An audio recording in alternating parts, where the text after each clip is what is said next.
नमस्कार, फाइटर समाचार में आपका स्वागत है। पेश आज 25 नवंबर शाम 7 बजे राजस्थान की खास खबरें।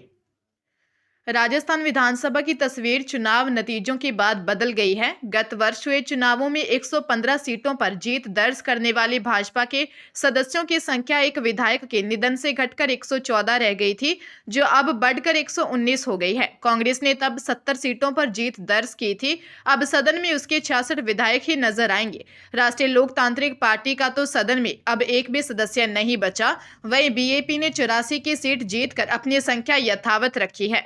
राजस्थान की कुल 200 विधानसभा सीटें उपचुनाव नतीजों के बाद अब बीजेपी विधायकों की संख्या 119 हो गई है।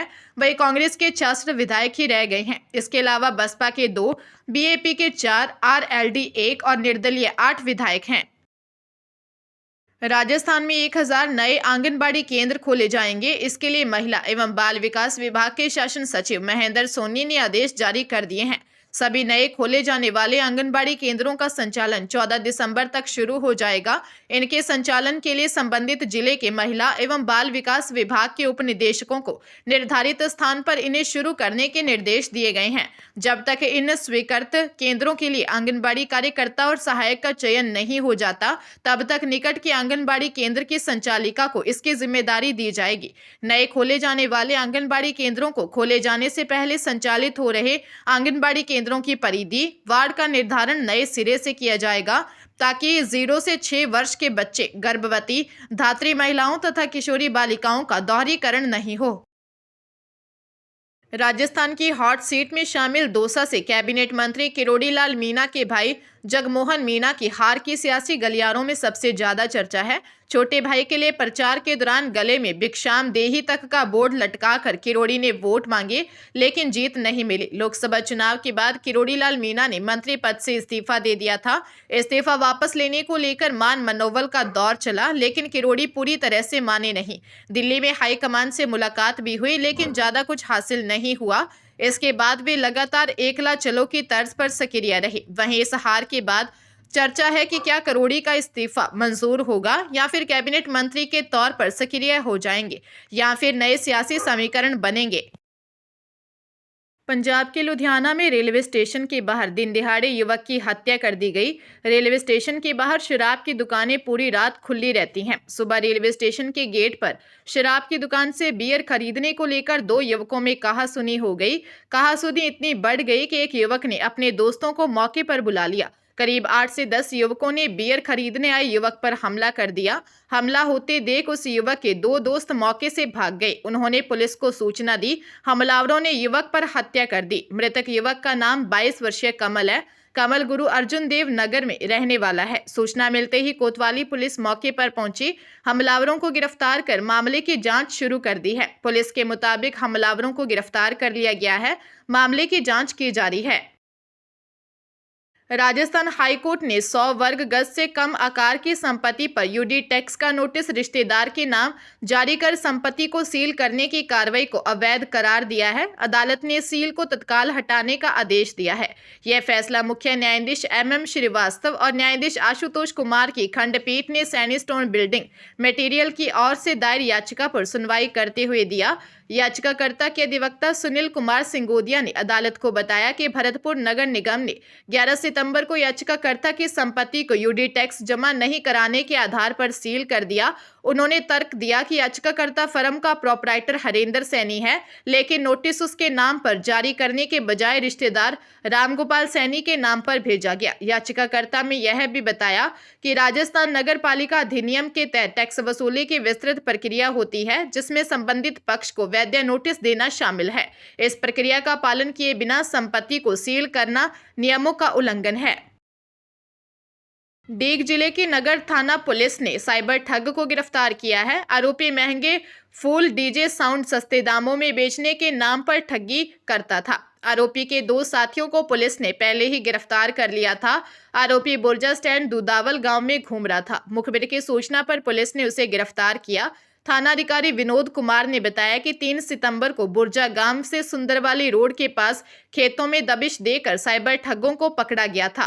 पकड़े गए आरोपियों से 2 मोबाइल जब्त किए गए थे। पकड़े गए आरोपी महंगे फुल डीजे साउंड सस्ते दामों में बेचने का झांसा देकर ठगी करते थे। पकड़े गए दोनों आरोपियों से पूछताछ और मोबाइल को चेक करने पर पता चला कि साहिल निवासी दुदावल भी साइबर ठगी में शामिल है, जिसके बाद उसे गिरफ्तार किया गया। फिलहाल आरोपी से पूछताछ जारी है। जीआरपी पुलिस ने चोरी और गुमशुदा मोबाइल फोन की तलाश के लिए चलाए जा रहे अभियान के दौरान बड़ी कामयाबी हासिल की है। जीआरपी जयपुर पुलिस की ओर से अभियान के तहत 255 गुमशुदा मोबाइल फोन बरामद कर उन्हें उनके असली मालिकों तक पहुंचाए जा रहे हैं। इसी कड़ी में जयपुर जीआरपी पुलिस थाने में जीआरपी अजमेर एसपी नरेंद्र सिंह ने 105 परिवादियों को उनके मोबाइल फोन सौंपे। इस दौरान अपने गुमशुदा मोबाइल फोन पाकर परिवादियों के चेहरे पर खुशी झलक उठी। जीआरपी अजमेर एसपी नरेंद्र सिंह ने बताया कि प्रदेश में राजस्थान पुलिस की ओर से प्रदेश भर में गुमशुदा मोबाइल फोन की तलाश के लिए अभियान चलाया है। इसी कड़ी में जीआरपी पुलिस की ओर से भी अभियान चलाकर तकनीकी मदद से गुमशुदा मोबाइल फोन को ट्रेस किया और राजस्थान के कई जिलों के अलावा अन्य राज्यों से भी मोबाइल फोन बरामद किए। गुमशुदा मोबाइल फोन बरामद कर असली मालिकों को सुपुर्द किए जा रहे हैं। भारतीय सेना में अगले साल से तकनीकी विशेषज्ञों की सीधी भर्ती होगी। एक बड़े संगठनात्मक बदलाव के तहत सशस्त्र बलों में विशेषज्ञों को शामिल करने की योजना है। प्रादेशिक सेना, स्थायी और शॉर्ट सर्विस कमीशन प्रवेश के तहत शामिल करने की योजना है। विशेषज्ञों के लिए विज्ञापन अगले साल प्रकाशित होने की उम्मीद है। उपसेना प्रमुख सूचना प्रणाली और समन्वय राकेश कपूर ने कहा कि नौकरी की भूमिकाओं, सटीक रिक्तियों से संबंधित विवरणों पर काम किया जा रहा है। वर्तमान में भारतीय सेना एक बड़े बदलाव के दौर से गुजर रही है। पदोन्नति प्रभावित हुए बिना लंबे समय तक पोस्टिंग के स्थान पर रहने में मदद मिलेगी। भारतीय सेना ने 16 प्रौद्योगिकी क्लस्टर विकसित किए हैं। धौलपुर जिले के मनिया कस्बे के दुवाटी रोड पर घर से कस्बे में जा रहे 35 साल के युवक को बाइक सवार 2 बदमाशों ने पीछे से गोली मार दी। पैर में गोली लगने से युवक गंभीर रूप से जख्मी हो गया। गोली की आवाज सुनकर बाजार में दहशत फैल गई। घायल युवक को परिजनों ने इलाज के लिए जिला अस्पताल में भर्ती करवाया है।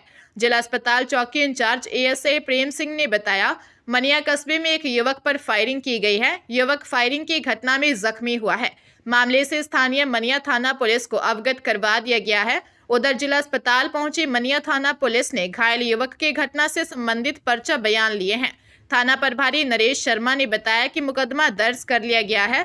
पुलिस बदमाशों की तलाश कर रही है। उन्होंने कहा कि आरोपियों को गिरफ्तार कर मामले में कानूनी कार्रवाई की जाएगी।